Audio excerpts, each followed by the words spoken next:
ಎಲ್ಲೋ ನಿಮಗನಿಸ್ತಾ ಇದೆ ಕಾಂಗ್ರೆಸ್ ಅವರ ಮಾತಿಗೆ ನಮ್ಮ ಮುಸಲ್ಮಾನರು ದಿಕ್ ತಪ್ಪಬಹುದು ಅಂತ, ಅವ್ರಿಗನಿಸ್ತಾ ಇದೆ ನಮ್ಮ ಮಕ್ಕದಿಂದ ಬಂದ್ರು ನಾವು ಆರ್ಡರ್ ಫಾಲೋ ಮಾಡಲ್ಲ ಅಂತ.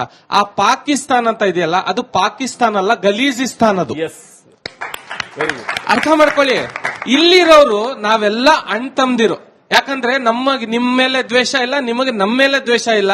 ಯಾರು ಕೂಡ ನಾವು ಬಹಳ ಚಿಕ್ಕ ವಯಸ್ಸಲ್ಲಿ ನಮ್ಮ ಮನೆ ಮುಂದೆ ಒಂದ್ ದೇವಸ್ಥಾನ ಇತ್ತು. ನಾನು ಅಲ್ಲಿ ಹೋಗ್ಬಿಟ್ಟು ಮೈಕ್ ಇದ್ದಾಗ ಗಜಮುಖನೆ ಗಣಪತಿಯೇ ನಿನಗೆ ವಂದನೆ, ನಂಬಿದವರ ಪಾಲಿನ ಸಂತತರು ನೀನೆ ಅಂತ ನಾವ್ ಹೇಳ್ದಾಗ ನಮ್ಮ ಮುಸಲ್ಮಾನ್ ಹುಡುಗರೆಲ್ಲ ನಮ್ಗೆ ಬೈಯೋರು, ಏನೋ ನೀನ್ ಹಿಂದೂ ತರ ಹೋಗಿ ಹೇಳ್ತೀಯಲ್ಲ ಅಂತ.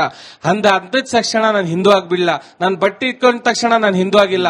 ನನ್ನ ಖುರಾನ್ ನನ್ಗೆ ಕಲ್ಸಿರೋ ಅಂತ ಏನಂತ ಹೇಳಿದ್ರೆ, ನಾನು ಎಲ್ಲಾರ್ಗು ಸಮಾನತೆಯಿಂದ ತಗೊಂಡೋಗ್ಬೇಕು. ಆಮೇಲೆ ನೀವಾಗ್ಲಿ ನಮ್ಮ ಮುಸಲ್ಮಾನರ ಧರ್ಮ ಗುರುಗಳಾಗ್ಲಿ ಇದನ್ನ ನೀವು ಹೇಳ್ಕೊಡೋ ರೀತಿ ಇದೆಯಲ್ಲ, ನಮ್ಮ ಮೇಲೆ ದ್ವೇಷ ಹುಡ್ಸೋದಂತ. ಇಲ್ಲಿ ಹಿಂದೆಗಡೆ ಹುಡುಗರು ಕೂತಿದ್ದಾರೆ, ಬಹಳಷ್ಟು ಚಿಕ್ಕ ಮಕ್ಕಳು. ಅವ್ರಿಗೆ ಕೇಳಿದಾಗ ನಾವ್ ಇಲ್ಲಿ ಬಂದು ಬಹಳ ನಿಮ್ಗಿಂತ ಮುಂಚೆ ಬಂದು ನಾವು ಕೂತ್ಕೊಂಡಿದ್ವಿ. ಕೇಳಿದಾಗ ಅವ್ರಿಗೆ ಒಬ್ರು ಹೇಳಿದ್ರು ನಾನು ಓದಿ ಕಂಪ್ಲೀಟ್ ಆದ್ಮೇಲೆ ಪೊಲೀಸ್ಗೆ ಹೋಗ್ತೀನಿ ಅಂತ. ಇನ್ನೊಬ್ರು ಪೊಲೀಸ್ಗೆ ಹೋಗಾಗ ಅಷ್ಟೊಂದು ಕಾಸಿಲ್ಲ ಅಣ್ಣ, ನಾವು ಬಡವರು, ನಾವು ಮಿಲಿಟರಿಗೆ ಹೋಗ್ತೀವಿ ಅಂತ. ಇದರಲ್ಲಿ ಯಾರು ಕೂಡ ನಾವು ಜೈ ಶ್ರೀರಾಮ್ ಅಂತ ಹೇಳಿ ಕೊಂದಕ್ ಹೋಗ್ತೀವಿ, ಅಲ್ಲಾಹು ಅಕ್ಬರ್ ಅಂತ ಹೇಳಿ ಕೊಂದಕ್ ಹೋಗ್ತೀವಿ ಅಂತ ಹೇಳಿಲ್ಲ ಹೊರತು ನಮ್ಮ ದೇಶವನ್ನು ಕಾಪಾಡಲಿಕ್ಕೆ ಹೋಗ್ತೀವಿ ಅಂತ ಹೇಳಿದವರು.